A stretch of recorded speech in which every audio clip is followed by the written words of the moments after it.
شب جمعہ ہے تمام ارواح مومنین و مومنات کے لیے فاتحہ۔ بسم اللہ الرحمن الرحیم، الحمدللہ رب العالمین الرحمن الرحیم مالک یوم الدین، ایاک نعبد و ایاک نستعین، اہدنا الصراط المستقیم صراط والذین انعمت علیہم غیر المغضوب علیہم ولا الضالین۔ ان اللہ وملائکتہ یصلون علی النبی یا ایھا الذین آمنوا صلوا علیہ وسلموا تسلیما۔ اللهم صل على محمد وآل محمد وعجل فرجه. اعوذ باللہ من الشیطان اللعین الرجیم، بسم اللہ الرحمن الرحیم۔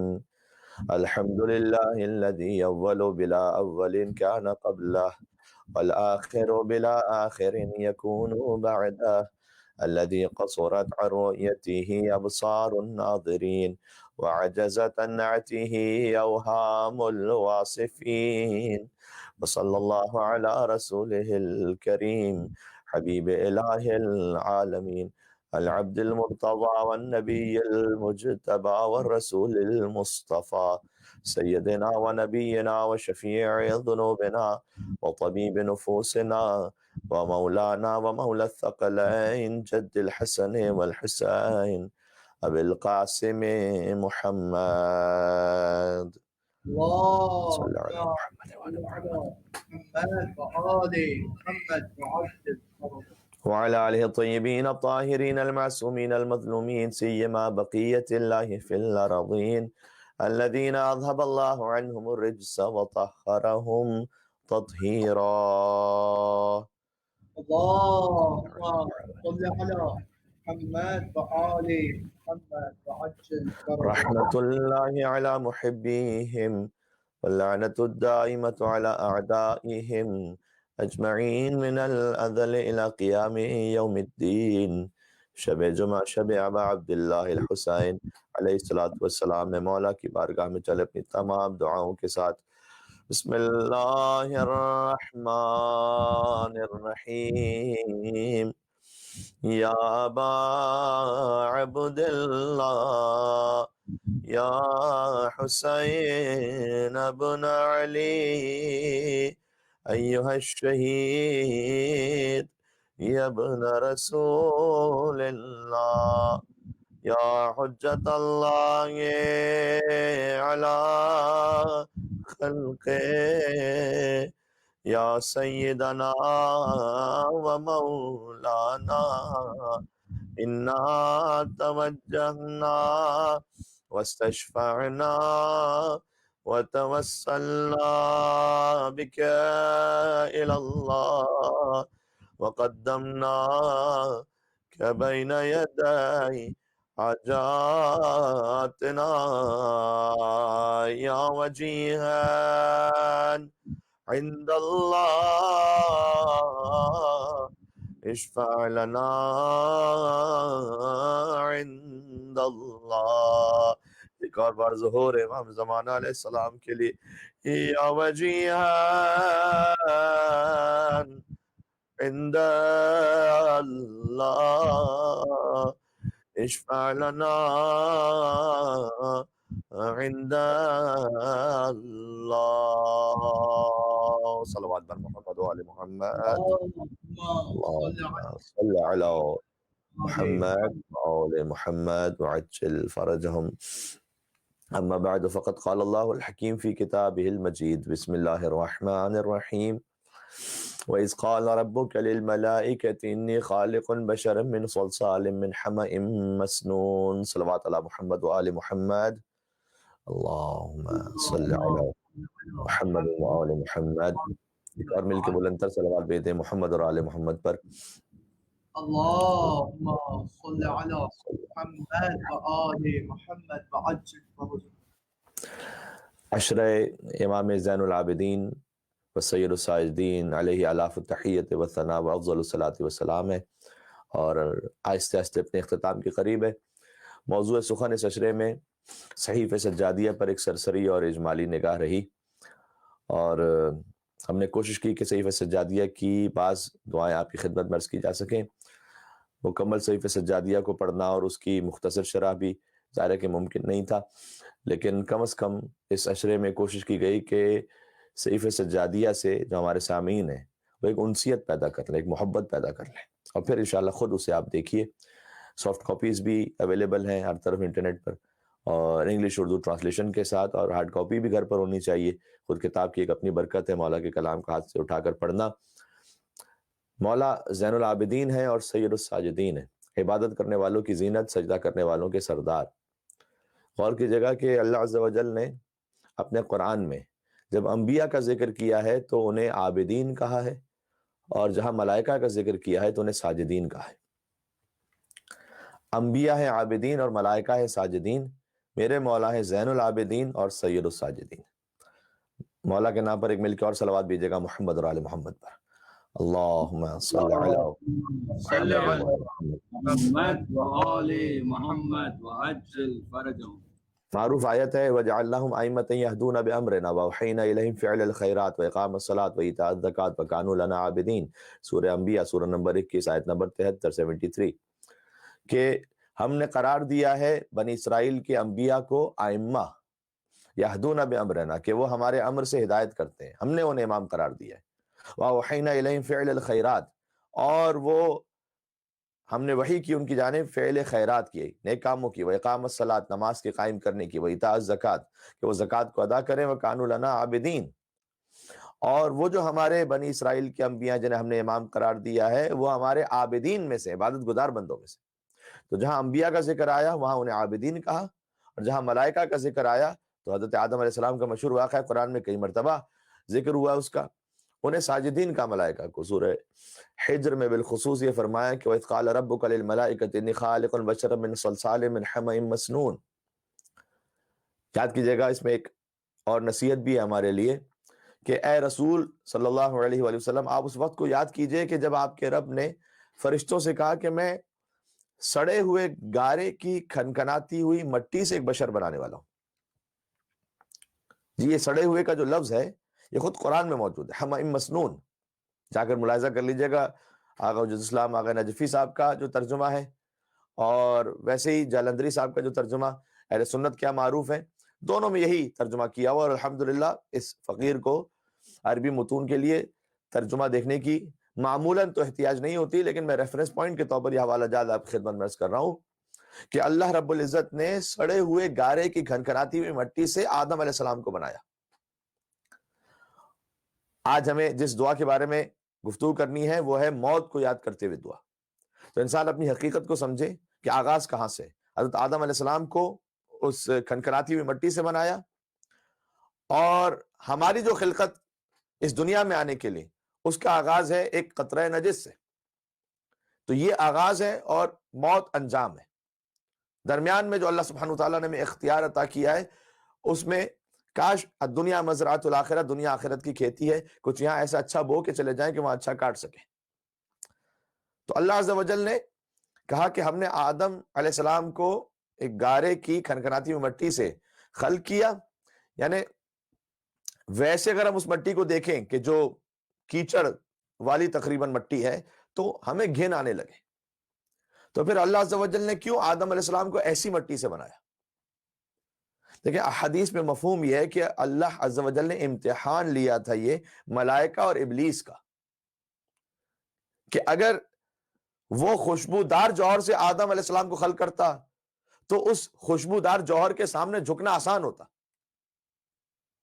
اللہ نے کہا نہیں، ہم سڑے ہوئے مٹی کے جوہر سے آدم کو بنائیں گے تاکہ تمہارا امتحان ہو کہ بظاہر اعلیٰ مواد کی کوالٹی نہیں بھی ہے تب بھی میرے حکم سے کون جھکتا ہے آدم کے سامنے، کیونکہ آدم علیہ السلام کی نسبت ہے اللہ کی طرف۔ تو تم ظاہری اس بناوٹ کو نہ دیکھو، یہ دیکھو کہ آدم کی نسبت مجھ پر ہے، میں نے اپنی روح پھونکی ہے۔ یہ جواب ہے بہت سارے سوالات کا کہ جناب میں علم کی لکڑی کو کیوں چوموں، یہ تو سادہ سی لکڑی ہے۔ تابوت کا کیوں احترام کروں، اس پر تو سادہ سا کپڑا ہے۔ ممبر کا کیوں احترام کروں، وہ تو خود ہم نے اپنے ہاتھوں سے ایک ممبر بنایا ہوا ہے۔ تو جناب جو ظاہر کی لکڑی ہے وہ ہے تو سادہ، جیسے آدم علیہ السلام ایک سادہ مٹی سے خلق ہو رہے، بلکہ قرآن میں ہماری مسنون ہے. میں کیا کروں کہ میں اس لفظ کو دہرانے پر مجبور ہوں جو کہ قرآن کا لفظ ہے کہ ہم نے سڑے ہوئے گارے کی مٹی سے آدم علیہ السلام کو بنایا. امتحان تھا یہ، اس میں نعوذ باللہ من ذالک حضرت آدم علیہ السلام کے لیے کوئی توہین کا پہلو نہیں ہے، یہ امتحان تھا ملائکہ اور ابلیس کے لیے کہ دیکھو اس مٹیریل سے بھی اگر ہم بنا رہے ہیں اور ہم حکم دیتے ہیں تو تم جھکتے ہو یا نہیں جھکتے. کیونکہ اگر مٹیریل بہت اچھا سا ہوتا، خوشبودار ہوتا، بڑا بہترین ہوتا ظاہر میں بھی، تب اس کے سامنے جھکنا آسان ہوتا. کہا نا مٹیریل پہ نہیں جھک رہے تم، ہمارے حکم سے جھک رہے ہو. لہذا جو علم کی لکڑی ہے وہ ظاہر میں سادہ ہے، دیکھو نسبت کس کی طرف ہے. جو ظاہر کی لکڑی کو دیکھ کر کہے کہ یہ تو ایک عام سی لکڑی ہے، کیوں احترام کریں؟ گویا وہ شیطان کی پالیسی پر عمل کر رہا ہے کہ نہیں جھکوں گا میں. نہج البلاغہ میں جملہ موجود ہے میرے مولا کا کہ شیطان نے کہا کہ میں اس ذلت آمیز خاک کے سامنے نہیں جھکنا چاہتا. جو ظاہر کو دیکھ کر احترام نہ کرے، اگرچہ کہ شے کی نسبت کسی عظیم ہستی کی طرف ہے، تو وہ ظاہر کو دیکھ رہا ہے کوئی شیطان کی پالیسی. اور جو نسبت کو دیکھ کر چوم لے کہ یہ ابوالفضل عباس علیہ السلام سے منسوب قلم ہے، وہ سنت ملائکہ پر عمل کرنے والا بن جائے گا. نہج البلاغہ کا جو پہلا خطبہ ہے یہ اشرا الحمدللہ سیف سجادیہ پہ کچھ بات کرنے کی توفیق عطا ہوئی.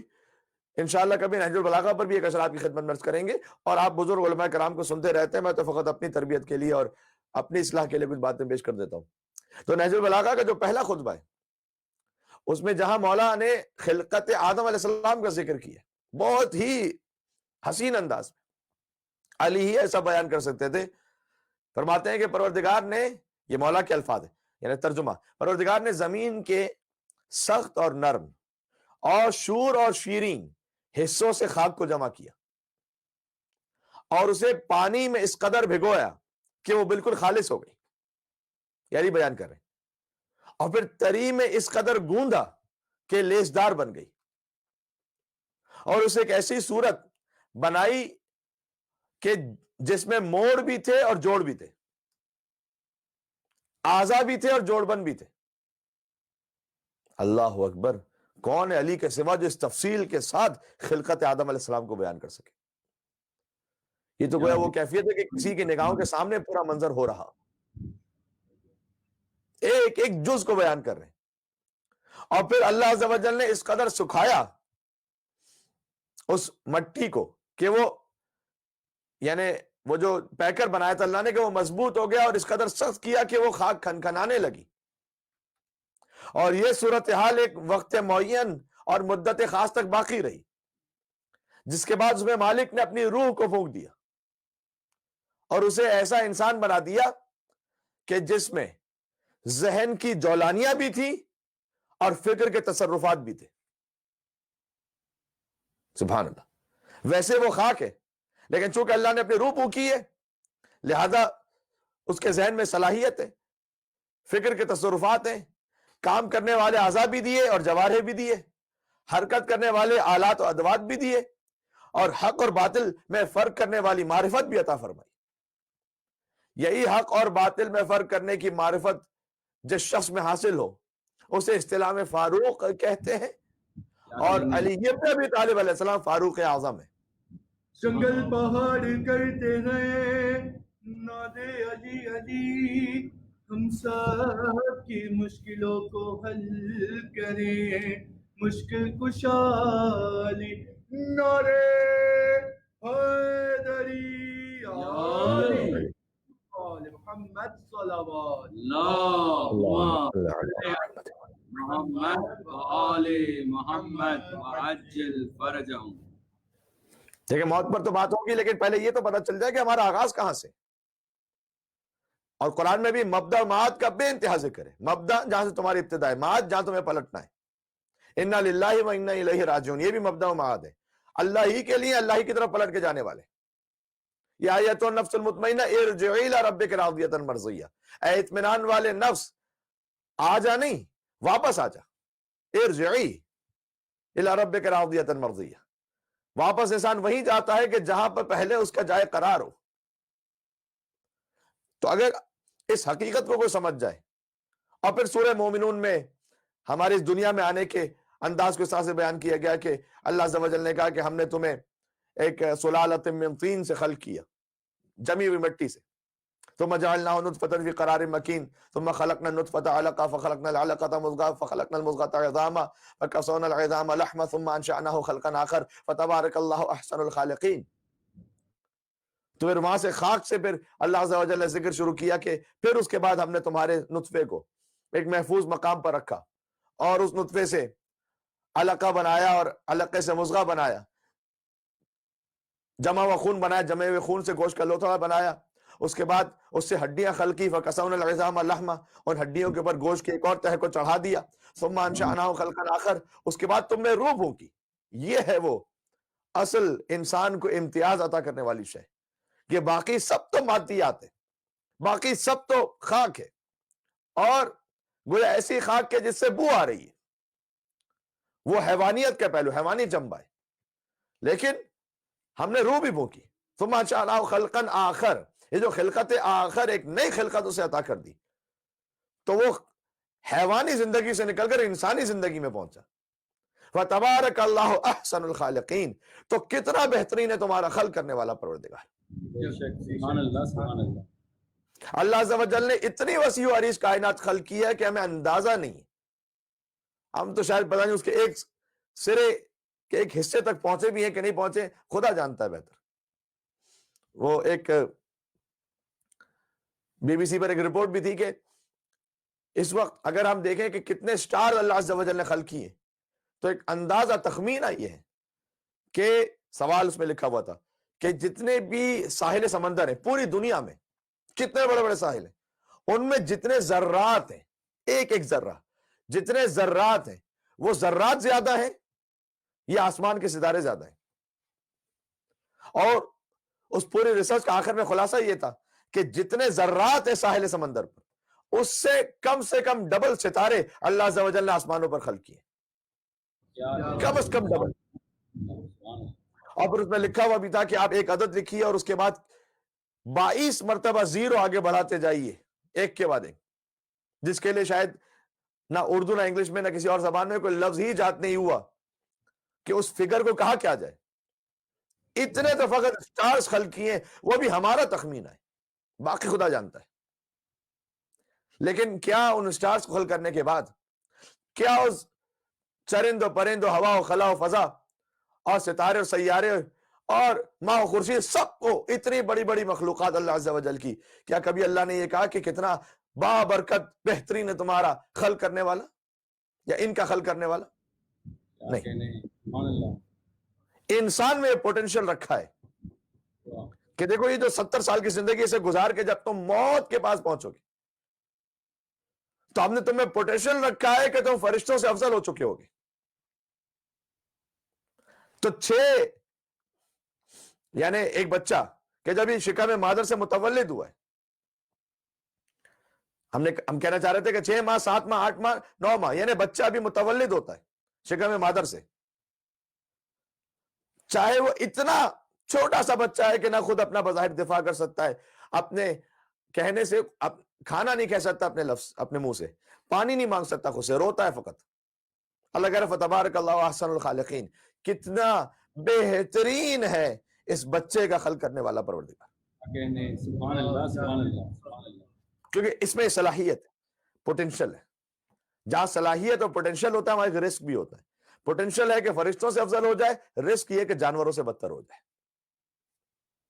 جیسے کہ ابلیس ہو گیا. کیونکہ اس نے صاف صاف اعلان کر دیا کہ بھئی جب آدم علیہ السلام کو سجدہ کرو تو سب نے سجدہ کر لیا سوائے ابلیس کے. یہ جو میں نہج البلاغہ سے پڑھ رہا تھا کہ اللہ عز و جل نے تصرفات فکر کے عطا کی، حق اور باطل میں فرق کرنے والی ہمیں صلاحیت عطا کی، مختلف ذائقوں، خوشبوؤں اور رنگ و روغن میں تمیز کرنے کی صلاحیت عطا کی. یہ سب مولانا نے نہج البلاغہ میں کہا ہے.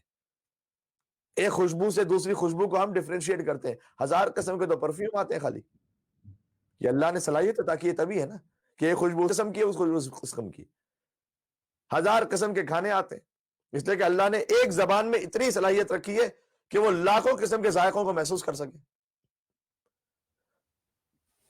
تھاؤزنڈز اینڈ ملینز کی تعداد میں رنگوں کی مختلف کیفیتیں، وہ سب آپ کی آنکھیں اور ہماری آنکھیں تمیز کر لیتی ہیں. کیا یہ سب نعمتیں نہیں ہیں اللہ کی؟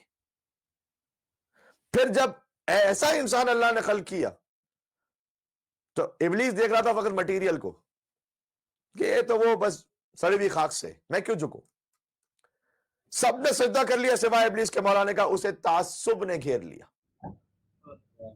کچھ بگڑس ہوتے ہیں، تعصب اور بدبختی غالب آ گئی کہ اس نے آگ کی خلقت کو وجہ عزت اور خاک کی خلقت کو وجہ ذلت قرار دیا کہ یہ ذلت والی خاک ہے.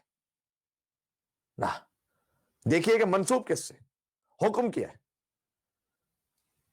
اسے سمجھ میں آتا ہے کہ بظاہر کتنا ہی کوئی سادہ کام یا عجیب سا کام ہو، اللہ کا حکم ہے بس یہاں پر بات ختم ہو جاتی. حکم امام آ گیا، قال الباقر قال صادق آ گیا، بات ختم. بے شک بے شک. میری عقل میں آ رہا ہوں نہ آ رہا ہوں، سبحان اللہ. میرے مولا امام صادق نے کہا کافی ہے بس. ہو سکتا ہے کہ کہیں دنیا جس طرح سے آگے جا رہی ہے حجاب کا معاملہ بھی اسی طرح سے بن جائے کہ اتنا عجیب لگے کہ یہ کون سا اسلام حکم لے کر آ گیا. ساری دنیا کچھ کہتی رہے، مجھے یہ دیکھنا ہے کہ میرے مولا محمد باقر نے کیا کہا. فسجد الملائکۃ کلھم اجمعون، سورہ ہجر کی میں آیت تبرکن پڑھ دوں کہ سب کے سب فرشتوں نے سجدہ کر لیا الا ابلیس ابا ان یکون مع الساجدین، سوائے ابلیس کے اس نے سجدہ کرنے والوں کے ساتھ ہونے سے انکار کر دیا. اس نے کہا میں نہیں کروں گا سجدہ. قال یا ابلیس، اللہ نے کہا ابلیس ما لک ان لا تکون مع الساجدین، تجھے کیا ہو گیا کہ تو نے سجدہ کرنے والوں کا ساتھ نہیں دیا. قال الم اکل لم اکن، ابلیس نے کہا کہ نہیں پروردگار مجھ سے ہی ہے، اب رب تو مانتا ہے نا، میں نہیں کروں گا سجدہ اس بشر کو کہ خلقتہ من صلصال من حمأ مسنون، جسے تو نے ایک سڑے ہوئے گارے کی کھنکھناتی مٹی سے بنائے، میں نہیں کروں گا سجدہ. اللہ نے بھی کہا فخرج منھا انک رجیم، یہاں سے نکل جا، مردود اور راندہ درگاہ ہے، اب گنجائش نہیں تیری اس بارگاہ. وَإِنَّ عَلَيْكَ اللَّعْنَةَ إِلَى يَوْمِ الدِّينِ، مجھ پر، میری طرف سے تجھ پر لعنت ہے قیامت کے دن تک کے لیے. یہ بھی ایک عجیب بات ہے.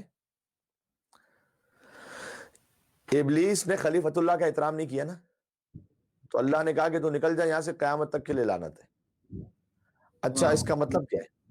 اس کا مطلب ہے کہ ابلیس جیسا پڑھا لکھا بھی کوئی ہو، ابلیس کوئی کم اس وقت آسمانوں پہ دیکھ رہا ہوگا، معرفت کے کتنے دریچوں کو وہ دیکھ چکا ہوگا، لیکن اگر خلیفۃ اللہ کے احترام نہیں تو بظاہر کوئی کتنا ہی بڑا علامہ ہے، وہ مردود اور راندہ درگاہ ہے، پروردگار ہے اور لعنت کا مستحق ہے. کیا کہنے سبحان اللہ سبحان اللہ. نعبد علی محمد بات واضح. اللہم اللہ صل علی محمد وعلی محمد وآل محمد وعجل فرجہ.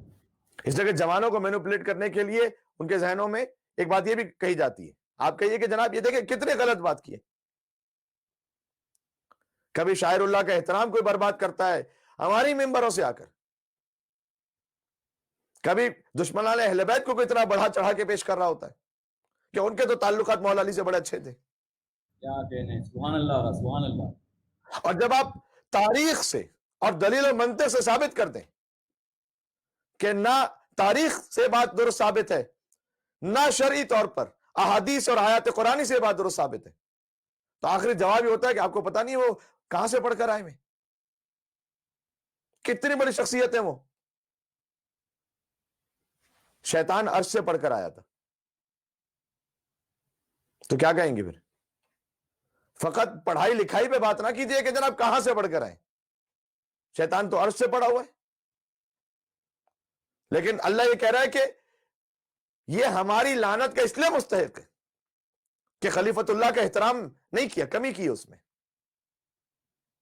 اچھا قیامت تک کے یہ جو شیطان پر لعنت بھیجیں گے لوگ، یہ لعنت بھیجنے والے ان میں پڑھے لکھے بھی ہوں گے، کم پڑھے لکھے بھی ہوں گے، جاہل بھی ہوں گے، لیکن اللہ کے حکم سے سب شیطان پہ لعنت بھیج رہے ہیں. یہ اللہ نے عبرت کا نشان بنایا ہے شیطان کو کہ اگر تم نے میرے بنائے ہوئے خلیفہ کا احترام نہ رکھا تو چاہے بظاہر تم کتنے ہی پڑھے لکھے کیوں نہ ہو، ہم جاہلوں سے تمہیں ہمیشہ کے لیے لعنت کا مستحق قرار دے دیں گے. سبحان اللہ سبحان اللہ سبحان اللہ. نعرہ حیدری یا محمد محمد صلوات اللہم صلی علی محمد وعلی آل محمد و آل محمد وعجل فرجہم. اب وہ سوشل میڈیا پہ کوئی کم پڑھا لکھا بھی ہے, بالکل جاہل بھی ہے, لیکن وہ بھی سنا رہا ہے سامنے سے. اس لیے کہ جو امام ہوتا ہے نا علیہ السلام سے آپ معاملہ گڑبڑ کرنے کی کوشش کریں گے تو پھر اللہ عز و جل کا جواب آئے گا. تو بہرحال میں بات کو کنکلوڈ کر رہا ہوں کہ سورہ انبیاء میں اللہ سبحانہ وتعالیٰ نے بنی اسرائیل کو کہ انبیاء کو عابدین کہا ہے, اور سورہ حجر میں ملائکہ کو ساجدین کہا ہے. سورہ صاد میں بھی آیت نمبر 72 میں ساجدین کا, اور بھی مقامات پر ملائکہ کو ساجدین کا ہے. تو انبیاء ہے عابدین, ملائکہ ہے ساجدین. سوچئے وہ کتنا عظیم الشان ہوگا جو عابدین کی صف میں آئے تو انبیاء انہیں زین العابدین پکار اٹھے, اور ساجدین کی صف میں آئے تو ملائکہ اسے سید الساجدین کہہ اٹھے. ہمیں تو فخر ہے کہ ہم عبادتوں کی زینت کے ماننے والے ہیں, ہم سجدوں کے سردار کے ماننے والے ہیں. باقی مسلمانوں سے دست بستہ گزارش کر دوں گا کہ آپ جن جن کو مانتے ہیں آپ مانتے رہیے, ہم پر نہ مسلط کیجیے, اس لیے کہ جنہیں آپ مانتے ہیں ان کے دو اصول آپس میں نہیں ملتے. دو اصول, کتنی مثال ایسی موجود جو آپ نے ایک اصول بنایا ہوا ہے, اسی اصول کو پھر آپ اپلائی کرنے جائیں, کرنے بھائی یہاں پر تو خطا اجتہادی ہو گئی. کیا کہنا. اگر ہر تخت پر بیٹھنے والے کا احترام ہے, کیونکہ بھائی تخت ان کے پاس تھا لہذا احترام کرو, از ہے سے امام یا از ایسے خلیفہ, فقط تخت ہونے کی وجہ سے, تو پھر ٹھیک ہے آپ نے اپنے مذہب کے مطابق بالکل صحیح نعرے لگائے کہ امیر یزید زندہ باد, نعوذ باللہ من ذالک, لعنت اللہ علیہ مجمعین. اور اگر آگے بڑھائیے نا پھر اس اصول کو, اگر نقل کفر کفر نباشت امیر یزید کے نعرے ہیں تو پھر نمرود اور فرعون کا کیا قصور ہے بھائی؟ ان دونوں کا انہوں نے کیا ایسا کیا ہوا ہے کہ ان کو شامل نہ کیجیے, ساتھ میں نعرہ لے کے جائیے اوپر تک, امیر نمرود زندہ باد, امیر فرعون زندہ باد. ان دونوں کا کیوں برا کہہ رہے ہیں پھر؟ کیونکہ تخت تو ان کے پاس بھی تھا, تخت یزید کے پاس بھی تھا. اس کا مطلب ہے کہ فرعون کے مقابلے میں موسیٰ, نمرود کے مقابلے میں ابراہیم علیہ السلام. خود مسلمانوں کی تاریخ اگر وہ اپنے طور پر صحیح طرح سے پڑھ لیتے اللہ عز و جل کا پیغام کہ اللہ نے کبھی نبوت اور رسالت کے ساتھ تخت کو لازم و ملزوم رکھا ہی نہیں, تو جب نبوت اور رسالت کے ساتھ یہ لازم و ملزوم نہیں ہے تو آپ ہم سے کیوں ایکسپیکٹ کرتے ہیں کہ ہم خلافت الہیہ اور امامت کے ساتھ تخت کو لازم و ملزوم کریں گے؟ تخت غصب کر دیا کسی نے, اگرچہ کہ حکومت کرنا بھی امام علیہ السلام کا حق ہے بے شک, لیکن اگر وہ غصب کر لو گے تو کیا امامت بھی چلی جائے گی؟ کیا موسیٰ علیہ السلام سے نبوت چلی گئی تھی؟ کیا ابراہیم علیہ السلام سے خلت چلی گئی تھی؟ میں آپ سے کہہ رہا ہوں جس اصول کے تحت نعوذ باللہ من ذالک اس یزید ملعون کے لیے زندہ باد کا نعرہ لگایا گیا, وہ اصول بالکل فٹ اترتا ہے نمرود اور فرعون پر بھی. تو جلوس میں آپ نے نعرہ لگانا چاہیے پھر کہ امیر نمرود و فرعون زندہ باد, آپ کے اصول کے مطابق نعوذ باللہ من ذالک, صد نعوذ باللہ. اور آج بھی پھر اپنے آفیشل پیج پر یزید کی حمایت میں بولتے ہیں, لیکن یہ بولنے والے جان لیں کہ یزید اگر مفتیوں کے فتوے سے بچ پاتا نا تو اس وقت ہی بچ چکا ہوتا جب مدینہ کے 200 مفتیوں نے یزید کی حمایت میں قتل حسین پر فتویٰ دیا تھا. قاضی شرح نے فتویٰ دیا تھا, 200 مفتیوں نے فتویٰ دیا تھا. مفتیوں کے فتووں سے کہاں یزید بچنے والا تھا, اس سے تو وہ اور ذلیل اور رسوا ہو گیا. پہلے کہتے تھے امام حسین علیہ السلام کے قاتل شیعہ ہیں, جب امام صادق علیہ السلام کی تعلیم کردہ زیارت عاشورہ میں قاتلان امام حسین کے نام سنے تو کہتے نہیں یہ تو ہمارے ہی ہیں, ان پر لعنت کرنا حرام ہے. ایک صاحب نے ایک جگہ پر پوسٹ بھی بھیجی تھی کہ ایک مدرسے کے مولانا صاحب ہیں، ان کے یہاں بیٹی پیدا ہوئی، بیٹی تو اللہ کی رحمت، اس بیٹی کا کیا قصور، میں تو اس پہ تو کوئی بات نہیں کر رہا، لیکن ان صاحب نے آج کل ایک فضا ہی ایسی بنی ہے، پتہ نہیں کیا بنی امیہ کی حمایت میں کہاں کہاں سے لوگ نکل رہے ہیں، وہ ادھر ادھر سے ہوتے نا مینڈک نکل رہے ہوتے، تو مدرسے کے مولانا صاحب ان کے ہاں بیٹی اللہ کی رحمت، لیکن انہوں نے پوسٹ یہ کی کہ میں نے اپنی اس بچی کا نام ہندا بطول رکھا ہے، استغفر اللہ ربی واتوب۔ جن صاحب نے ہمیں یہ فوٹو بھیجی تھی تو ہم نے انہیں یہ رپلائی کیا تھا کہ ان مولانا صاحب سے کہہ دیجئے گا کہ پھر پوتا یزید ہی آئے گا آپ کی نسل میں، ہندا تو یزید کی دادی ہے نا، باقی ہے کہ قسمت اپنی اپنی اور نصیب اپنا اپنا۔ ہم تو خالق جبار کے اس تقسیم پر بالکل راضی ہیں کہ ہمیں علی و حسن و حسین دے دیجئے اور آپ یزید و حاکم شام اور ابو سفیان رکھ لیجئے، سبحان اللہ سبحان اللہ، یہ تقسیم ہمیں منظور ہے۔ ہمارے نصیب میں بی بی فاطمہ سلام اللہ علیہا، وہ بی بی خدیجہ سلام اللہ علیہا، وہ بی بی زینب سلام اللہ علیہا، ہمیں دے دیجئے صلوات اللہ وسلام علیہم علیہن، اور آپ ہندا و مرجان اور زرقا کو رکھ لیجئے۔ کوئی آل مروان پر راضی ہے اور کوئی آل عمران پر راضی ہے، سبحان اللہ سبحان اللہ، کسی کو امیر شام ملا ہے اور کسی کو امیر کائنات ملا ہے۔ پر محمد والے محمد صلوات اللہم صلی علی محمد وآل محمد وعجل فرجہ۔ تو اپنا اپنا نصیب، اسی در سے ہمیں نہج البلاغہ کا سرمایہ بھی ملا ہے اور یہیں سے ہمیں صحیفہ سجادیہ کا خزانہ بھی ملا ہے، کیوں چھوڑ کر جائیں اس در سے کسی اور در پر، جو زیارت جامع کبیرہ کے اختتام پر بھی ہے کہ پروردگار اگر محمد اور آل محمد علیہ السلام سے بڑھ کر کوئی اور شفیع ہوتے تو میں انہیں لے کر آتا تیری بارگاہ میں، لیکن ہے نہیں کوئی محمد اور آل محمد سے بڑھ کر شفیع، تو جن دروں سے ہمیں ایسے خزانے ملے،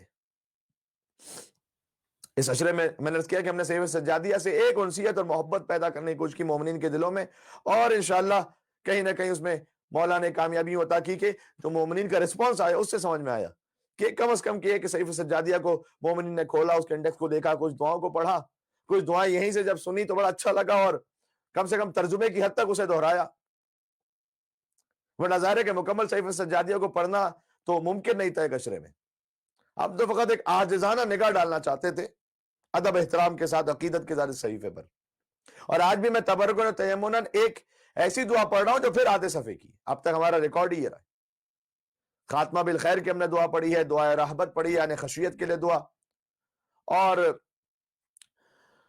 سرکار ختمی مرتبت کے فضائل پر کل دعا پڑھی، تو آج بھی آدھے صفحے کی دعا لیکن نصیحتوں سے بھرپور۔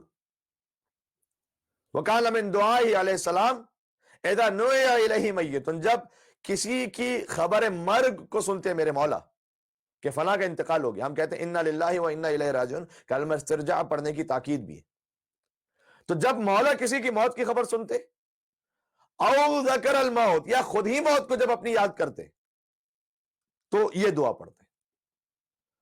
آج چونکہ شب جمعہ بھی تھی تو ہم نے مناسب بھی سمجھا شب جمعہ موت کو یاد کرنے کی رات ہے، اپنے اعمال کو بہتر بنانے کی، ایصال ثواب مرحومین کے لیے پہنچانے کی رات ہے، اس مجلس کا ثواب ہدیہ کیجئے اپنے مرحومین کو، بالخصوص جن کے والدین مرحوم ہیں، اور شفا طلب کیجئے انشاءاللہ مریضوں سے، اس مریضوں کے لیے اس مجلس امام حسین السلام کی برکت سے۔ تو یہ دعا نمبر 40 ہے، اور شب جمعہ آپ جانتے ہیں کہ ارواح مرحومین وہ منتظر ہوتی ہیں کہ کوئی ہمیں ہدیہ بھجوائے، لہذا اپنی موت کو بھی یاد کیجئے اور یہ دعا بھی کیجئے کہ پروردگار مرنا تو سبھی نے، تو کوئی شب جمعہ ایسی بھی آئے کہ ہمارے ورثہ بھی ہمیں یاد کرنے والے ہوں اور ہم تک کچھ اعمال پہنچانے والے ہوں۔ 40 دعا نمبر صحیفہ سجادیہ سے، اللہم صلی علی محمد و آلہ، سبحان اللہ۔ معمول کے مطابق بھی اس دعا کا آغاز بھی درود و سلام سے، ایک مل کے اور صلوات بھیج دے محمد اور آل محمد پر۔ اللہم صلی علی محمد و آل محمد وعجل فرجہ۔ یعنی اب تک جو دعائیں ارشاد فرمائی تھی ان کا تعلق زندگی کے معاملات سے تھا، جو میں عرض کر چکا آپ کے سامنے کہ خوف اور امید کو برابر سے رکھنا، اور طلب حاجت کے لیے دعا ہے، والدین کے لیے دعا، اولاد کے لیے دعا، موت کے لیے بھی جب دعا ہے تو زندگی تو آغاز ہے درود سے، اللہم صلی علی محمد والے. یعنی امام علیہ السلام نے صحیفہ سجادیہ میں سمجھایا ہے کہ موت بھی بابرکت چاہتے ہو تو جڑے رہو محمد اور آل محمد سے علیہ السلام. وقفنا طول العمل، اور پروردگار تو ہمیں لمبی لمبی آرزوؤں سے بچا لے. وقصر عنا بصدق العمل، سبحان اللہ. پروردگار تو لمبی آرزوؤں سے، بہت خطرناک ہوتا ہے لمبی آرزویں، وہ ختم ہوں گی کیسے؟ اگلے جملے میں فرمایا کہ مجھے صداقت عمل عطا فرما دے. یعنی عمل میں جب صدق نیت اور خلوص ہے، خود ہی لمبی آرزویں ختم ہو جائیں گی. اس کی جگہ زندگی کا مقصد کیا بن جائے گا؟ ہر کام میں قربتن اللہ. باقی ہے کہ شہرت ہو اور سب واہ واہ کریں، اور اسٹیٹس ہو تو مقام ہو تو خاندان میں عزت ہو اور سب جھک جھک کے سلام کریں، ہر کام قربتن اللہ ہے. باقی ہے کہ اللہ نے جو نصیب کر دیا وہ کر دیا.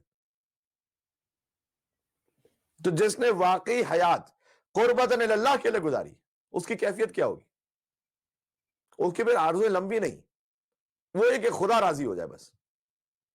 پھر امام نے اگلے فقرے میں بیان بھی کر دیا، حتی لا نؤمل استمام ساعت بعد ساعت، سبحان اللہ، کہ پروردگار میری زندگی ایسی قربتن الیک ہو، قربتن اللہ یعنی کہ میں ایک لمحے کے بعد دوسرے لمحے کا، ولا استفاء یوم بعد یوم، اور ایک دن کے بعد دوسرے دن کا، ولا اتصال نفس بنفس، اور ایک سانس کے بعد دوسری سانس کا، اور ایک قدم کے بعد دوسرے قدم کی امید ہی نہ رکھوں، امید ہی نہ رکھوں. میں یہی سمجھو کہ آج آخری دن ہے، بس جتنا اللہ کو راضی کر سکتا ہوں کر لوں. اللہ کو راضی کرنا اللہ کی مخلوق کو راضی کرے. سب سے بڑھ کر اہل بیت اطہار، وہ راضی ہے تو خدا راضی ہے. خدا کی رضا کا معیار اور میزان ہے رضا اہل بیت اطہار علیہ السلام. تو امام علیہ السلام نے کہا کہ پروردگار میری زندگی ایسے گزرے کہ ایک لمحے کے بعد دوسرے لمحے کا میں امیدوار ہی نہ ہوں، بس جو ہے یہ فائنل ہے. اور جب کسی عالم سے پوچھا گیا کہ اگر آپ کو یہ پتہ چل جائے کہ آج آپ کی زندگی کا آخری دن ہے تو کیا کریں گے، تو انہوں نے کہا کہ وہی کروں گا کہ جو پچھلے 50 سال سے کر رہا ہوں. تو کہا کیا مطلب؟ کہ ہر دن یہی سمجھتا ہوں کہ میری زندگی کا آخری دن ہے، زندگی گزاری اس طرح سے رہوں. سبحان اللہ. تو پھر اتنا مال جمع کرنا اور اس کے لیے ہوس، اور اس کے لیے کبھی چیٹ، کبھی فراڈ، کبھی وراثت میں دھوکا، نہ فائدہ نہیں ہے نا اس کا. پھر ہر وقت یہ احساس ہو کہ میں دار بقا میں نہیں ہوں، دار فنا میں ہوں. پھر آگے امام علیہ السلام نے فرمایا کہ اور ہمیں دنیا کے سلمنا من غرور ہے، دنیا کے تو غرور سے بچا لے. ہمیں غرور عربی زبان میں دھوکے کو کہتے ہیں. اردو میں بھی مغرور کو مغرور اسی لیے کہتے ہیں کہ وہ دھوکے میں ہوتا ہے کہ وہ سب سے بڑا ہے. جبکہ قبرستان ایسے لوگوں سے بھرے پڑے جو کہتے تھے کہ ہمارے بغیر تو نظام چل نہیں سکتا، آج منو مٹی خاک میں دبے ہوئے. پروردگار اس دھوکے سے مجھے بچا لے کہ جو کچھ چل رہا ہے میں ہی چلا رہا ہوں. نہ چاہے اب وہ ہر ایک کا اپنا اپنا لیول ہوتا ہے کہ خاندان کو ہی میں چلا رہا ہوں. کسی کو توفیق ملی بھی اللہ کا شکر ادا کرتے ہوئے تو کیا ہی کہنا، لیکن اس کی وجہ سے اس دھوکے میں آ جائے نہ. یہ شکر کا مقام ہے، غرور کا مقام نہیں ہے. چاہے میں ہی فیملی کو چلا رہا ہوں تو چاہے میں ہی کمیونٹی کو چلا رہا ہوں. اور پھر آگے امام علیہ السلام نے کہا کہ شرور دنیا سے محفوظ فرما لے، دنیا کے شر. وَانْصِبِ الْمَوْتَ بَيْنَ أَيْدِينَا نَصْبًا، اور موت میرے سامنے نصب العین ہو، مجھے دیکھنا ہے موت کو. وَلَا تَجَلْ ذِكْرَنَا لَهُ غِبًّا، اور کوئی ایک دن بھی ایسا نہ گزرے کہ جو موت کی یاد سے خالی ہو. روایات میں باقاعدہ، بعض روایات میں عدد بھی بیان کیا گیا کہ اتنی مرتبہ، شاید 7 مرتبہ، اتنی مرتبہ موت کو یاد کرو. یعنی ایک دفعہ نہیں، باقاعدہ اتنی مرتبہ بار بار یاد کرو. وَاجْعَلْ لَنَا مِنْ صَالِحِ الْأَعْمَالِ عَمَلًا، اور پروردگار مجھے ایسے نیک اعمال کی توفیق عطا فرما دے کہ مجھے یوں محسوس ہو کہ مجھے تیری طرف پلٹنے میں دیر کیوں ہو رہی ہے. یعنی امام علیہ السلام کیا سمجھانا چاہ رہے ہیں ہمیں؟ یعنی اپنے اعمال ایسے بنا لو کہ تم تو دل میں یہ سوچنے لگو کہ اتنی دیر کیوں ہو رہی ہے اللہ کی طرف پلٹنے میں، جلدی پلٹوں میں۔ وہ زہیرقین علیہ السلام کی مثال کے شب عاشور مزاح فرما رہے تھے، اور جب اصحاب امام حسین نے کہا کہ اے زہیر آپ تو بزرگ بھی ہیں اور آپ نے بڑی سنجیدہ زندگی گزاری ہے، اور شب عاشور ہماری آخری رات، موت کی رات ہے یہ، اور آپ اس میں مزاح فرما رہے ہیں۔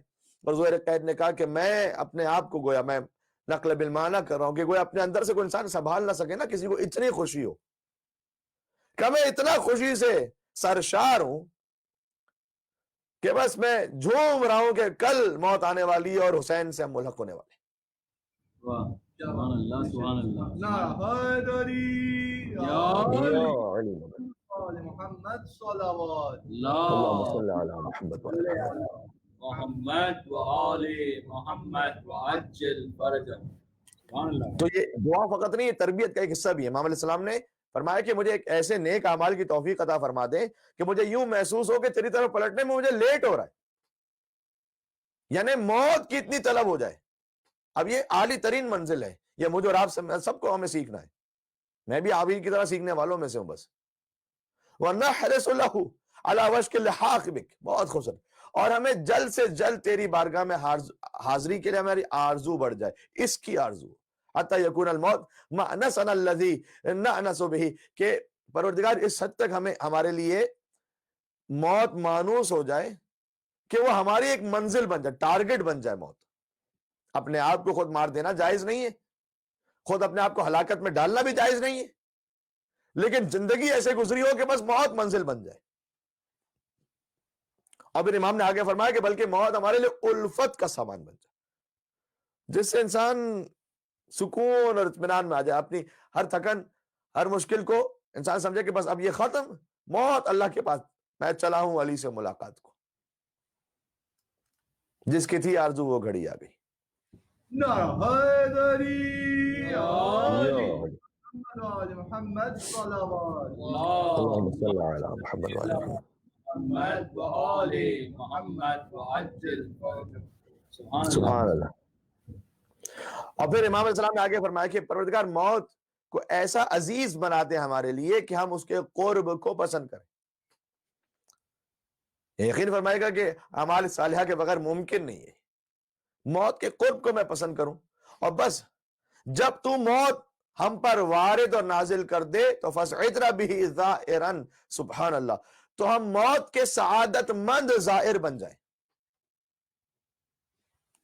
زائر کا مطلب کیا ہوتا ہے کہ جو زیارت کر رہا ہے، جو دیکھ رہا ہے، تو بخوشی ملاقات کریں۔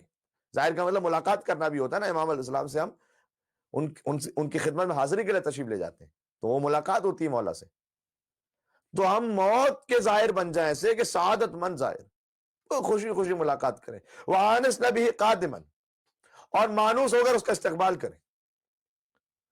اور یقین جانیے گا، یعنی اگر ظاہر کسی نے اس دنیا کو آباد کیا اور آخرت کو برباد کیا ہوا ہے تو در حقیقت اسے پھر موت کا یہ خوف نہیں ہوتا، اسے خوف ہوتا ہے اس آگے ذلت اور رسوائی کا، موت کا خوف اصل میں نہیں ہوتا۔ اور جس کو یقین ہے کہ آگے آباد ہی آباد ہے، شاد ہی شاد ہے، علی سے ملاقات ہے، وہ تو پھر مانوس ہو کر استقبال کرے گا موت کا۔ وَلَا تُشْقِنَا بِالضِّيَافَةِ، اور موت کی ضیافت سے ہمیں بدبخت نہ ہونے دینا، یعنی یہ کہ جب موت آ رہی ہے تو ہم باقاعدہ، وہ ہماری مہمان نوازی کے لیے آ رہی ہے تو ہم بدبخت ہو کے نہ جائیں۔ وَلَا تُخْزِنَا بِزِيَارَتِهِ، اور نہ اس کی ملاقات سے ہمیں رسوا کرنا۔ شب جمعہ اس لیے ساری باتیں ہو رہی ہیں، اور صحیفہ سجادیہ کی دعا، صحیفہ شب جمعہ بھی، تو بڑا اس سے اچھا کمبینیشن کوئی ہو نہیں سکتا تھا۔ وَاجْعَلْهُ بَابًا مِّنْ أَبْوَابِ مَغْفِرَةٍ، بلکہ تو موت ہی کو ہمارے لیے مغفرت کے دروازوں میں سے ایک دروازہ بنا دے۔ وَمِفْتَاحًا مِّن مَفَاتِيحِ رَحْمَتِكَ، اور رحمت کی کنجیوں میں سے کنجی بنا دے۔ وَأَمِتْنَا مُهْتَدِينَ، بس ختم ہونے والی دعا، غیر ضالین، اور حالت ہدایت میں ہمیں موت عطا کر، گمراہیوں پر نہیں۔ خاتمہ بالخیر کی دعا سنا چکا ہوں، صحیفہ سجادیہ کی دعا نمبر 11 انہی مجالس میں آ چکی ہے۔ تائعین غیر مستنکر، کہ ہمیں فرما برداری کے ساتھ موت قبول کر لیں، غیر مستکرہین، اس سے نفرت کرنے والے نہ ہوں، توبہ گزاروں خطا کار نہ ہوں، تائبین غیر عاصین، ولا مصرین، اور نہ ہی گناہوں پر اصرار کرنے والے ہوں، یا ضامن جزاء المحسنین، اے نیکوکاروں کے اجر و ثواب کا ذمہ اپنے اوپر لینے والے پروردگار، ومستصلح عمل المفسدین، اے بدکاروں کے اعمال کو ٹھیک کرنے والے پروردگار۔ یہ پوری دعا کا ترجمہ میں نے آپ کی خدمت میں عرض کر دیا۔ آواز سے بلند صلوات بھیج دیں عقیدت کے اظہار کے لیے امام سید الساجد علیہ السلام کی بارگاہ میں۔ اللهم صل على محمد وآل محمد وعجل فرجهم۔ بس ذہن گرامی، بقیہ اعمال بھی آپ انجام دے چکے ہوں گے شب جمعہ کے، یا انجام دیں گے دنیا کے ڈیفرنٹ ٹائم زونز میں جہاں آپ کہیں دیکھ رہے ہیں اس مجلس کو، تو لہٰذا بہت طولانی گفتگو نہیں کرنا چاہتا۔ اللہ عز و جل اعمال کو ٹھیک کر دیتا ہے، اس کا ایک وسیلہ خود ائمہ کا حق شفاعت ہے۔ شفاعت کے ذریعے سے وہ مومنین کے اعمال کو درست کر دیتا ہے، اگر انشاءاللہ شفاعت کے قابل اور سبھی مومن انشاءاللہ قابل بنے۔ بلکہ اللہ عز و جل کا جو نظام ہے وہ ہے ہی رحمت پر مبنی۔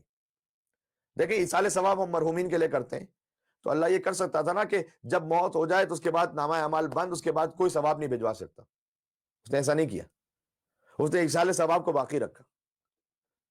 یہ رحمت پر مبنی نظام ہے، حتیٰ اتنا رحمت پر مبنی ہے کہ یہیں پر کوئی دلدلا کے معاملہ ختم ہو جائے، گناہ اگر ہو بھی گئے، خطائیں ہو گئی ہیں، یہیں پر معاملہ۔ روایت میں ہے کہ ایک روز ایک دشمن امام تھا، وہ پہنچا امام جعفر صادق علیہ السلام کی خدمت میں، اللہم صلی علی محمد وآل محمد، پر محمد والے محمد۔ کم سے کم اتنا عقیدت نہیں رکھتا تھا امام سے، تو کہنے لگا کہ اگر آپ کا چاہنے والا کوئی گناہ کر لے تو اس کی عاقبت کیا ہوگی؟ تو امام علیہ السلام نے جواب دیا کہ خداوند متعال اگر اس نے خیر توبہ نہیں کی تو خداوند متعال ایک بیماری میں اسے مبتلا کر دے گا تاکہ بیماری کی تکلیف اس کے گناہوں کا کفارہ بن جائے۔ تو اس شخص نے پھر پوچھا کہ اگر وہ بیمار نہ بھی ہوا تب؟ اچھا، اس کے پیچھے مقصد کیا تھا؟ وہ جہنم میں پہنچانا چاہتا تھا کہ اگر آپ کا چاہنے والا کوئی گناہ کرے تو بالآخر کہاں جائے گا؟ امام نے کہا دیکھ، اللہ اسے ایک بیماری میں مبتلا کر دے گا، بیماری کی تکلیف سے انشاءاللہ اس کے گناہوں کا کفارہ ہو جائے گا۔ باقاعدہ احادیث میں بھی آیا ہے کہ جو مفہوم میرے ذہن میں آ رہا ہے اس وقت، کہ ایک دن کا بخار 1 سال یا 2 سال کے گناہوں کا کفارہ ہو جاتا ہے اگر انسان صبر کے ساتھ گزار لے، شکوہ نہ کرے۔ ایک سر درد کتنے کبیرہ کے علاوہ صغیرہ گناہوں کا کفارہ ہو جاتا ہے، احادیث موجود ہے اس پر۔ اب یہ ہے کہ خود کا سر درد، کچھ لوگ ہوتے ہیں دوسروں پہ سر درد پیدا کرتے ہیں، وہ تو پتہ نہیں کتنے کبیرہ گناہوں میں شاید اضافہ کروا دیں۔ سر درد دوسروں کے لیے نہ بنیے، اپنے لیے اگر سر درد ہو جائے تو انشاءاللہ وہ گناہوں کا کفارہ ہو جائے گا۔ اور اس میں فیملی کے بھی آپس کے معاملات ہوتے ہیں، کبھی بیوی شوہر کے لیے، شوہر بیوی کے لیے درد سر نہ۔ اس نے پھر پوچھا اگر بیمار نہ ہو، آپ کہہ رہے ہیں کہ اللہ بیماری دے دے گا تو اس کو گناہوں کا کفارہ، اگر بیمار نہ ہو تو کیا ہے؟ امام علیہ السلام نے کہا کہ پھر اللہ ایک پڑوسی دے دے گا اس کو جو اس کو تکلیف پہنچائے گا، اور پڑوسی کی تکلیف پہنچانے پر یہ چونکہ اس پر صبر کرے گا لہذا گناہوں کا کفارہ ہو جائے گا۔ کبھی ہوتا ہے ایسا پڑوسی کہ اللہ کہتا ہے کہ پروردگار یہ گھر کیوں مل گیا مجھے، اور پھر وہ شخص کہتا ہے کہ اگر پڑوسی بھی برا نہ ملے اس کو پڑوسی بھی بڑا اچھا مل جائے۔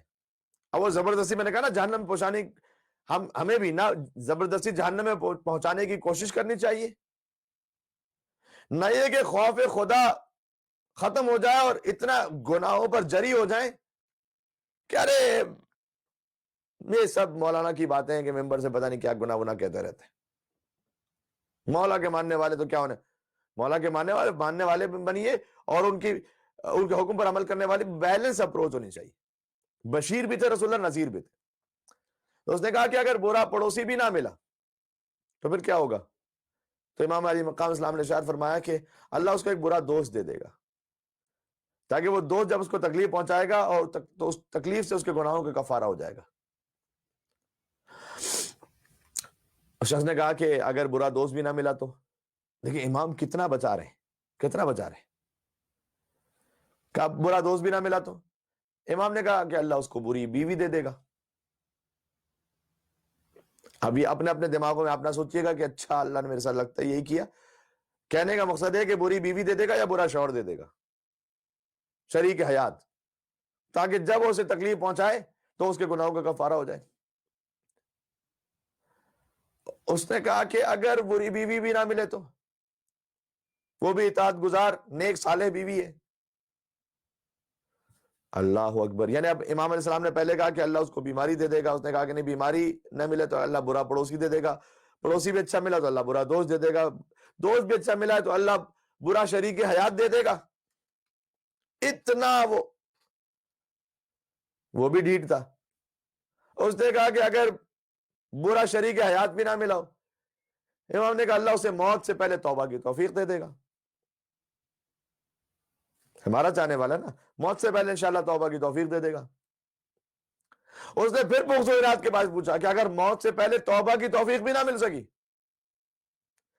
یقین امام علی مقام علیہ السلام نے ارشاد فرمایا تیری آنکھوں میں خاک، پھر ہم اس کی شفاعت کریں گے۔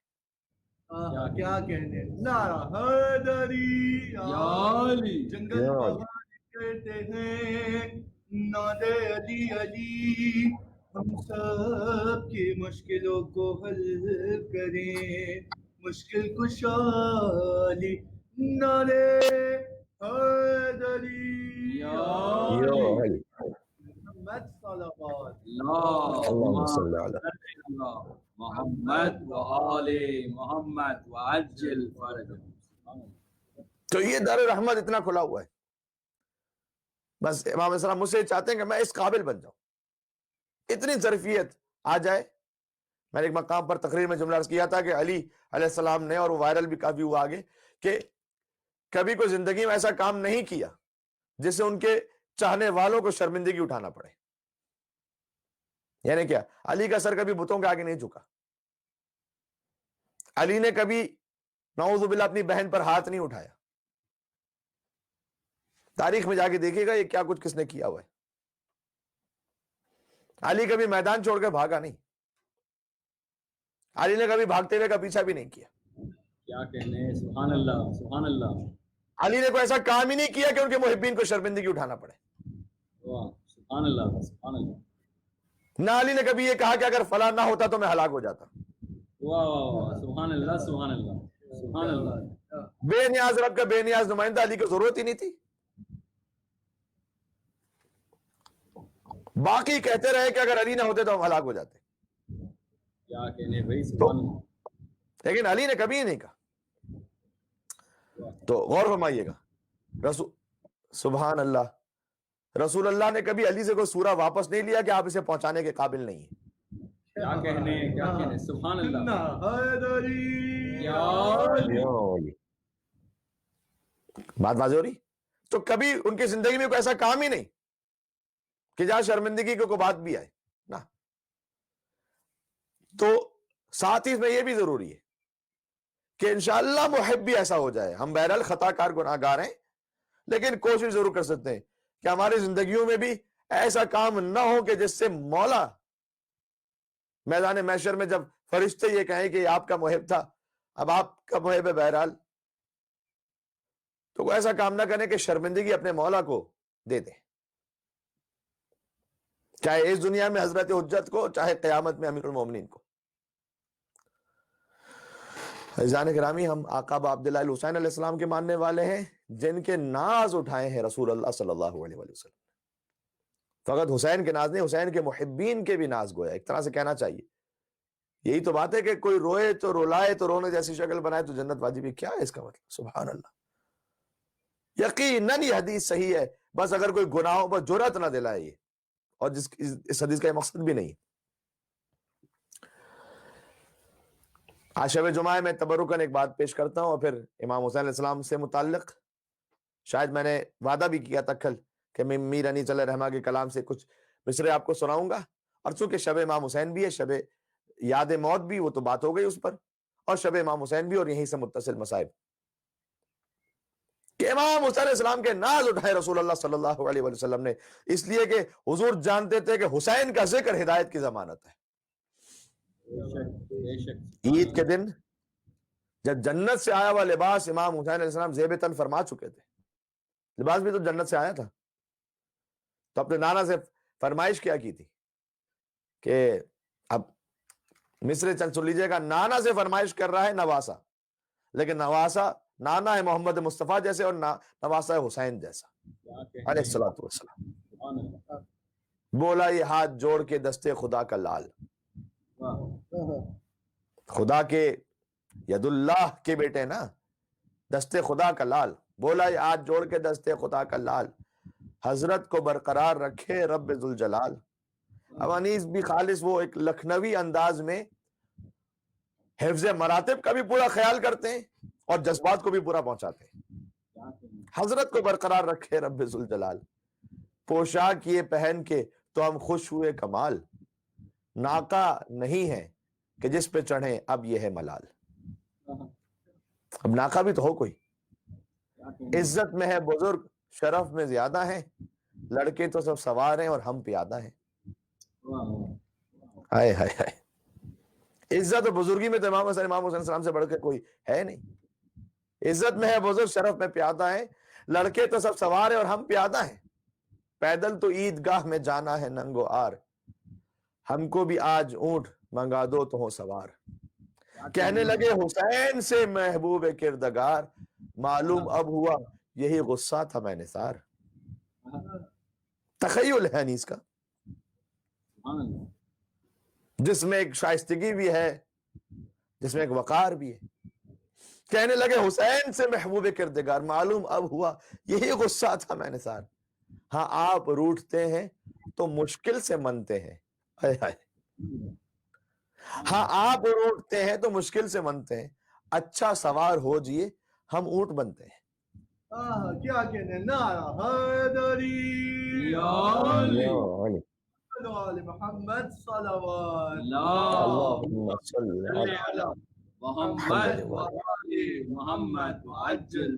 سبحان اللہ سبحان اللہ. ہاں آپ روٹتے ہیں تو مشکل سے منتے ہیں، اچھا سوار ہو جیے ہم اونٹ بنتے ہیں. ہم بنتے ہیں اونٹ آپ کے لیے. کیا بات ہے. سید الانبیاء اوکے.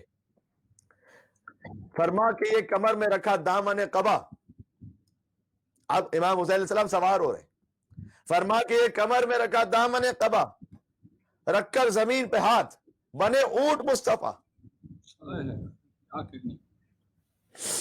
اللہ اکبر. جیب قبا میں رکھ کے قدم کو وہ مہلکا. ایک زین بھی تو ہوتی ہے نا ایک سواری کے لیے. تو انیس علیہ الرحمن نے تشبیہ دی ہے رسول اللہ کی جیب. جیب قبا میں رکھ کے قدم کو وہ مہلکا، پشت جناب سید لولاک پر چڑھا. آخری جو بیت ہے وہ اتنا حسین ہے کہ شاید ساری گفتگو اور مجلس ایک طرف اور یہ ایک بیت ایک طرف. پشت جناب سید لولاک پر چڑھا، پائے حسین عرش کا سرتاج ہو گیا.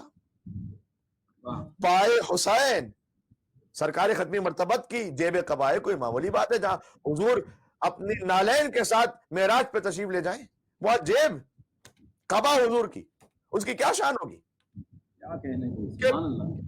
سدرۃ المنتہا تک پہنچے حضور اپنی چپلوں کے ساتھ. پوری کائنات حضور کی نالین کے نیچے، اس پر حسین موجود ہیں اس قبا کے اوپر. جیب قبا میں رکھ کے قدم کو وہ مہلکا، پشت جناب سید لولاک پر چڑھا، پائے حسین عرش کا سرتاج ہو گیا. وہ روز عید کا شب معراج ہو گیا. نعرہ حیدری پر محمد وآل محمد صلوات. اللہم صلی علی محمد وآل محمد وعجل فرجہ. سبحان اللہ سبحان اللہ. وہ روز عید کا شب معراج ہو گیا. بس جار گرامی یہ ہم نے چند مصرے شب جمعہ کی مناسبت سے عرض کیے کہ اگرچہ کہ شب جمعہ اشعار پڑھنا ویسے مناسب نہیں ہے سوائے ان اشعار کے کہ جو شان اہل بیت اطہار علیہ السلام کو بیان کریں، وہ افضل اور ثواب ہے. اور ذکر امام حسین علیہ السلام بھی ہو جائے اور حضرت امیر علی صلی اللہ علیہ وسلم کی روح کو بھی اصال ثواب ہو، اور تمام مرحومین کی خدمت میں مجلس کا ثواب عطیہ کرتے ہیں.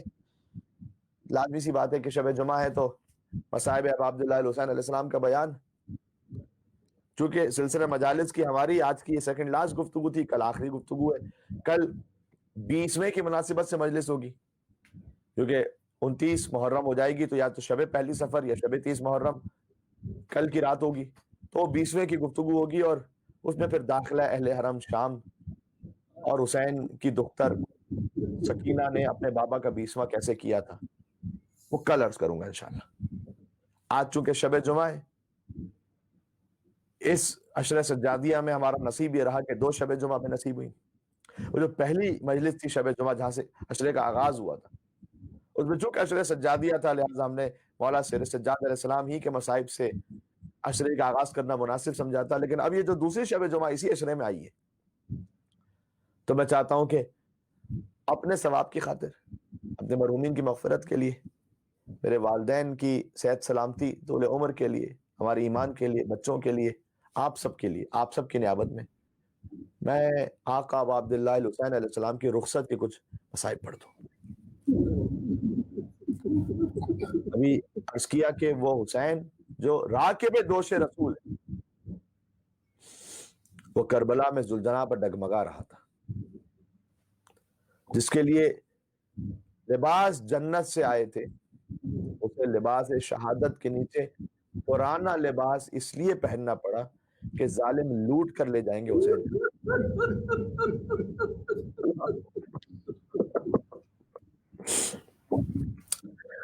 اللہ رخصت حسین کا ایک منظر ہے، جب کیفیت یہ تھی کہ ننھی سی قبر کھود کر اصغر کو گاڑ کے شبیر اٹھ کھڑے ہوئے دامن کو جھاڑ کے۔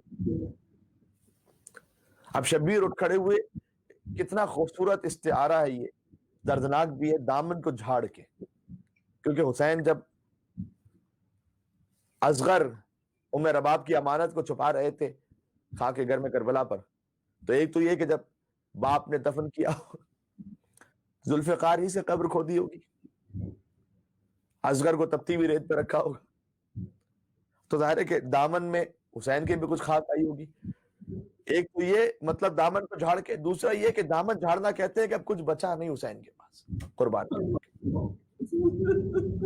اے پروردگار اپنا اکبر میں دے چکا، قاسم دے چکا، عباس دے چکا، اور محمد دے چکا، بچپن جیسا دوست حبیب نے مظاہر وہ دے چکا تجھے، مسلم ابن سجا نانا کے ساتھ سب دے چکا میں، اب آخری یہ اصغر بچا تھا 6 ماہ کا، یہ بھی تجھے دے دیا۔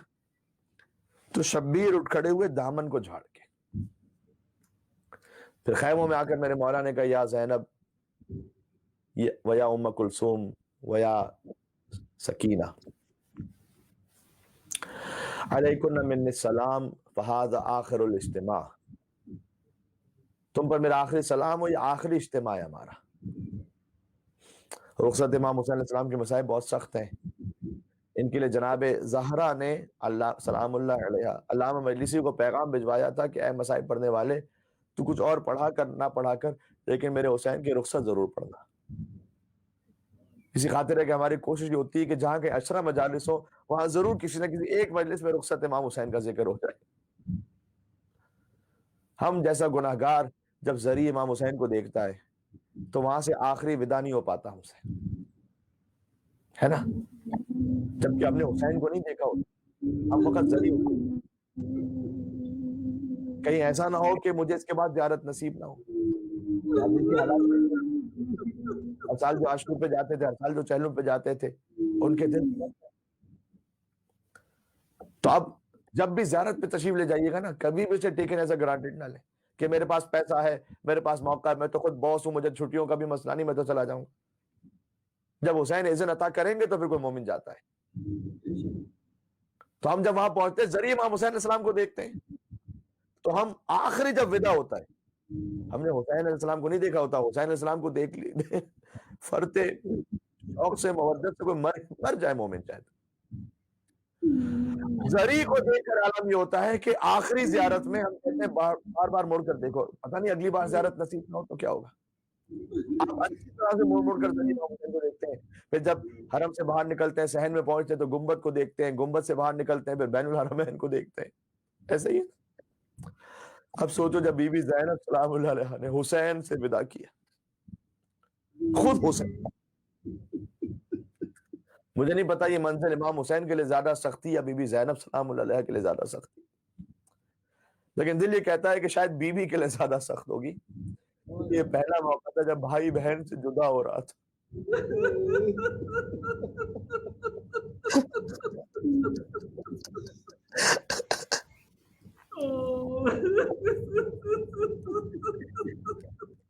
امام حسین علیہ السلام اور شہزادی زینب سلام اللہ علیہ ان کا 54 برس کا ساتھ رہا, 54 ایئرس. سن میں بی بی زینب تقریباً 3 برس چھوٹی ہیں. امام حسین کا سن تھا 57 برس جب شہادت ہوئی, تو بی بی زینب اور امام حسین علیہ السلام کا جو ساتھ رہا ہے 54 ایئر. 54 برس جس بھائی اور بہن کا ساتھ تھا وہ بھائی آج جدا ہو رہا تھا.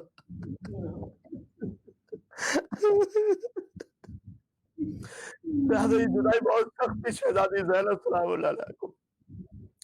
بی بی نے تو عبداللہ ابن جعفر طیار سے کہہ دیا تھا کہ جب وہ تشریف لائے تھے کہ اگر آپ مجھے واپس چلنے کے لیے کہنے آئے تو میں آپ کی زوجہ ہوں, میں آپ کے ساتھ چلی جاؤں گی, لیکن زینب حسین سے جدا ہوگی تو زینب کا لاشا ہی یہاں سے جا سکتا ہے, زینب زندہ تو نہیں جا سکتی. وہ بہن کے جو لمحے بھر بھائی سے جدائی کا تصور نہیں کر سکتی تھی, آج وہ بھائی جدا ہو رہا تھا, جدا بھی شہادت کے لیے. اللہ اکبر. بی بی جانتی ہیں کہ جب حسین جائیں گے تو پھر کتنی تلواریں ہیں جو پڑنے والی ہیں, کتنے نیزے ہیں جو حسین کے لیے. کم سے کم 30,000 کا لشکر لکھا ہوا ہے, کم سے کم, ورنہ 9 لاکھ کا لشکر اور اطراف میں موجود تھا. اب تک ہر مصیبت میں بھیا آپ ساتھ ہوتے تھے ہمارے, لیکن اب یہ بہن اکیلی رہ جائے گی. لیکن اللہ علیہ صبر زینب سلام اللہ علیہ کے اس منزل پر بھی حسین سے کہا بھیا نہ رو بھیا. مقتل میں لکھا ہوا ہے, حسین نے کہا کیف اللہ آپ کی بہن میں کیسے نہ رو, تھوڑی دیر بعد ان بازوؤں میں رسیاں بندھنے والی ہیں.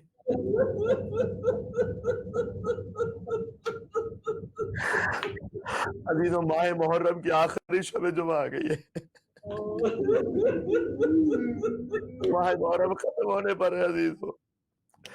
ایسا لگتا ہے چند دنوں ہی کی تو بات تھی کہ ہم نے سہرا کے لال کا فرش ادا بچھایا تھا, ہم نے محرم کا چاند دیکھا تھا, اشرے محرم شروع ہوا تھا, عباس کے مسائل کا ذکر ہوا, کے مسائل کا ذکر ہوا, شب عاشور آئی, شام غریبہ آئی, ہم نے عاشور کے اعمال کیے تھے. پروردگاری محرم آخری شب جمعہ آ گیا کہ جسے محرم ملنا یا نہیں ملنا. عزیزوں اپنے محرم کی آخری شب جمعہ سمجھتے ہوئے رو لینا.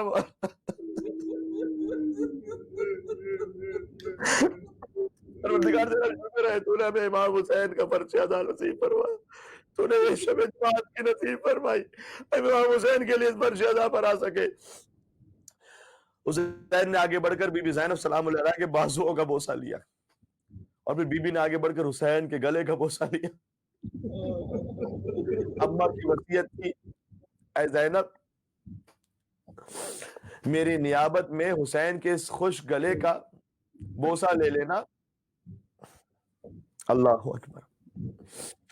بی بی زینب سلام اللہ علیہ سے وصیت کی تھی میری نیابت میں حسین کے اس خوش گلے کا بوسہ لینا جہاں کند خنجر چلے گا. مولا نے کہا اخیا اتنی بثوب انیق, کوئی پھٹا پرانا لباس لا دو اس کی طرف رغبت نہ ہو, میں اسے اماں کے سلے ہوئے لباس کے نیچے پہن لوں تاکہ میری شہادت کے بعد کوئی اسے میرے بدن سے نہ اتار لے.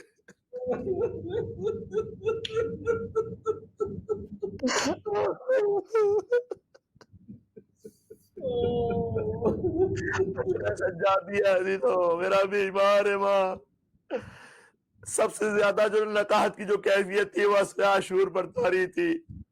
امام حسین سید سجاد علیہ السلام کے پاس گئے, مولا سجاد آپ کی شہادت کا ذکر ہم نے 3 دن پہلے کیا ہے, آپ کے بابا کو آپ کی شہادت کا پرسہ پیش کیا ہے, لیکن جب آپ اپنے بابا سے جدا ہو رہے تھے کیا کیفیت تھی. حسین پہنچے سید سجاد کے پاس تو حسین کے چہرے پر علی اصغر کا خون تھا. چونکہ اصغر کے خون کو چہرے پر والا تھا نا, لباس پر قاسم اور اکبر کا خون ہوگا. کمر عباس کی شہادت کے بعد ٹوٹ چکی تھی. سجاد نے اپنے بابا کو اس عالم میں دیکھا, کہا این اخی علی, علی اکبر کہاں ہے بابا. بابا یہ دوست آپ کے کہاں گئے. امام نے کہا بیٹا لیس فی الخیام رجل الا انت وانا, اس خیام میں مردوں میں تیرے اور میرے سوا کوئی نہیں بچا.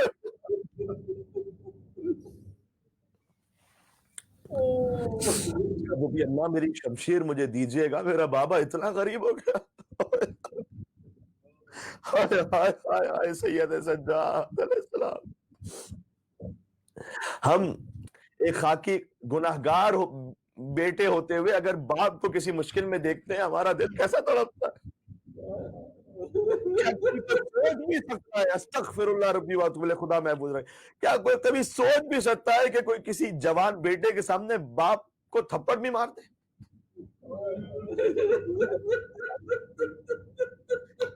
جوان بیٹا مر جائے گا لیکن باپ پر ہاتھ نہیں اٹھنے دے گا. غیرت سید سجاد، سید سجاد کے سامنے بابا کے جسم کے ٹکڑے ٹکڑے ہو رہے تھے، بیمار بیٹا دیکھ رہا تھا. بس عزیزوں اب آپ بیان نہیں ہے، شب جمعہ ہے، آج شبیر پہ کیا عالم تنہائی ہے، یا نہ بیٹا نہ بھتیجا نہ کوئی بھائی ہے. اور جب سوچیے کہ امام حسین علیہ السلام مقتل میں تشریف لائے، بس عزیزو مقتل سے ایک جملہ پڑھو ختم کر دو بیان. بقول شاعر کچھ باتیں ہوتی ہیں ایک مصرے میں ایسا درد بھرا بیان ہوتا ہے. برچیاں کھاتے چلے جاتے ہیں تلواروں میں، مار لو پیاسے کو ہے شور ستمگاروں میں. مار لو پیاسے کو ہے شور ستمگاروں میں. حیدر کا شیر لڑ رہا تھا، مولا وہ جہاد عظیم الشان، عصر کا ہنگام آ گیا، یا یہ تو النفس المطمئنہ کی صدا گونجی. لوگ تلواریں، نیزے، بھالے، لاٹھیاں اور پتھر لے کر حسین پر ٹوٹ پڑے.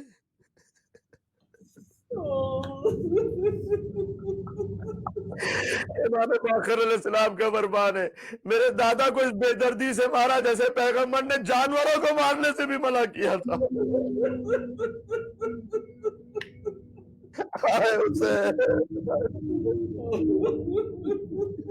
زخمی بازو ہے، کمر خم ہے، بدن میں نہیں تھا، ڈگمگاتے ہیں نکل جاتی ہے قدموں سے رکھا. شدت ضعف میں جس جا پہ ٹھہر جاتے ہیں، سینکڑوں تیر ستم تن سے گزر جاتے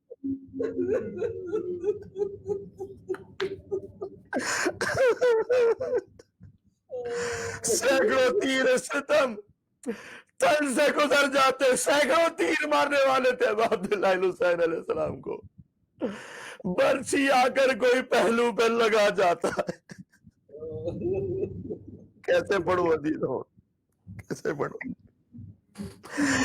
برچی آ کر کوئی پہلو پہ لگا جاتا ہے، مارتا ہے کوئی نیزہ تو غش آ جاتا ہے.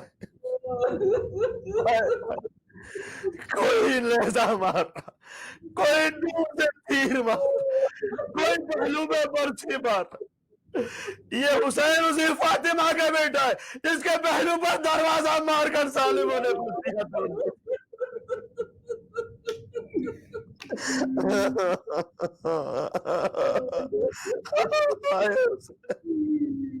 بچی آ کر کوئی پہلو پہ لگا جاتا ہے. میں بس میری آپ سے گزارش یہ ہے کہ فقط روئیے گا نہیں، باواز بلند گریا کیجیے گا، چیخ مارنا اور فریاد کرنا روایات میں آیا ہے. وَرْحَمِ الصَّرْخَةِ الَّتِي كَانَتْ لَنَا، خدا رحم کرے اس پر کہ ہمارے مسائل سن کر جس کی چیخیں بلند ہو جائیں، فریادیں بلند ہو جائیں، آواز سے جہاں جہاں موجود ہے گریا فرمائیے گا. برچی آ کر کوئی پہلو پہ لگا جاتا ہے، مارتا ہے کوئی نیزہ تو غش آ جاتا ہے. بڑھتے زخم بدن زور گھٹا جاتا ہے، بند آنکھیں ہیں سر پاک جھکا جاتا ہے. گرد زہرا والی گریا کنا پھرتے ہیں، گل ہے گھوڑے سے امام دو جہاں کرتے ہیں.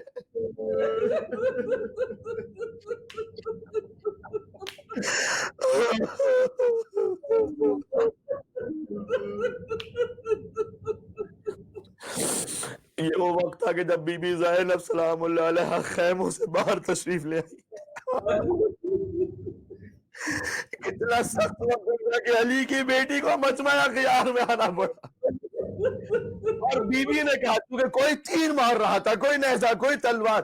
سوچو ایک شخص کو کوئی، ارے کوئی مجرم بھی ہوتا ہے نا کبھی، اور 20 لوگ ایک ساتھ اسے مل کر ماننے لگے، ہم کہتے ہیں رکو یار ذرا رکو رکو رکو، یہ رسول اللہ کا نوازا تھا، یہ فاطمہ کا لخت جگر تھا،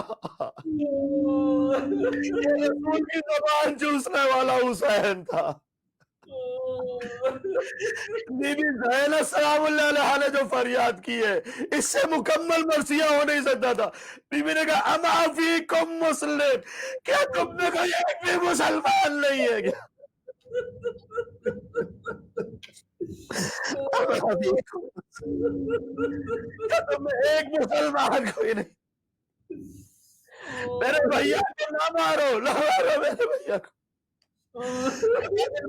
امام حسین علیہ السلام اس سخت ترین زخمی حالت میں بھی حسین نے کہا دیکھا رہے میری بہن میری خار خیموں سے باہر نکل آئی، کوئی نظروں سے اشارہ کر کے کہا ارجعی الی الفستان، خیموں میں واپس چلی جاؤ بہن، یہ منظر نہ دیکھا جائے گا، حسین کو یہاں مرنے دو، نہ دیکھا جائے گا تم سے، یہ ظالم تم پر نگاہ اٹھا رہے حسین سے نہ دیکھا جائے گا، ارجعی الی الفستان، جاؤ خیموں میں واپس۔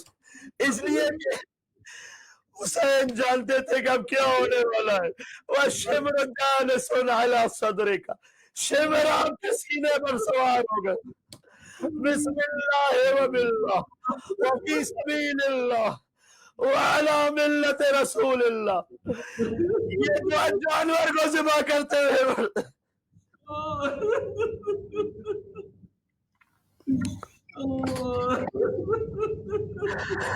زہرا دیکھ رہی تھی، آخری جملہ کہہ دیتا ہوں اللہ جانے، میں بھی اس لیے پڑھتا جا رہا ہوں کہ شب جمعہ محرم کی آخری شب جمعہ ہے، مجھے بھی نہیں معلوم اگلے برس میں محرم میں کوئی مجلس پڑھ پاؤں نہ پڑھ، اگلی مجلس پڑھ پاؤں یا نہ پڑھ پاؤں، بس میں کہ دیکھ رہی تھی اس منظر کو،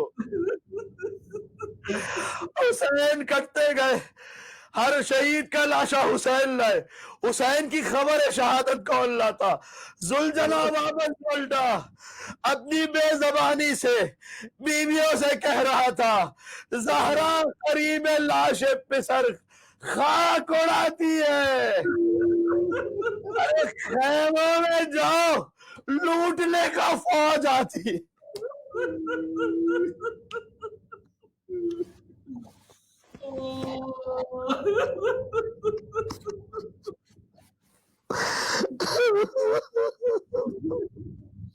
خیموں میں جاؤ لوٹنے کو فوج آتی۔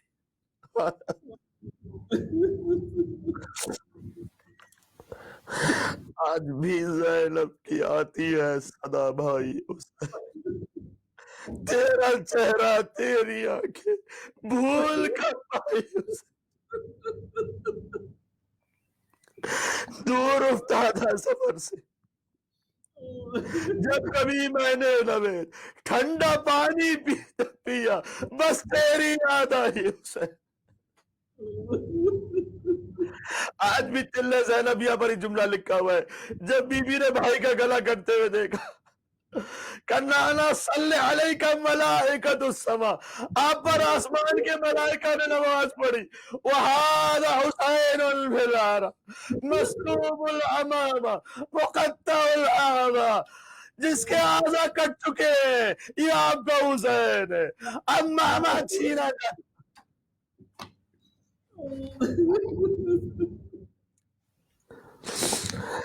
السلام علیکہ یا ابا عبداللہ، شب جمعہ دلوں کو لے کر چلے کربلا معلی، وعلی الارواح التي حلت مثناک، علیک منی سلام اللہ ابدا ما بقی وبقي الليل والنهار ولا جعله الله آخر العهد مني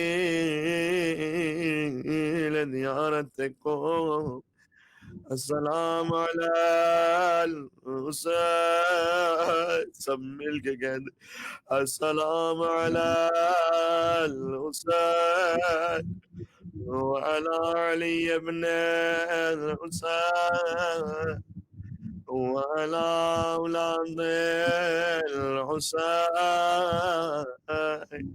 وعلى أصحاب الحسين جزاک اللہ. خدا کوئی غم عطا نہ فرمائے سوائے غم ابا عبداللہ الحسین علیہ السلام کے.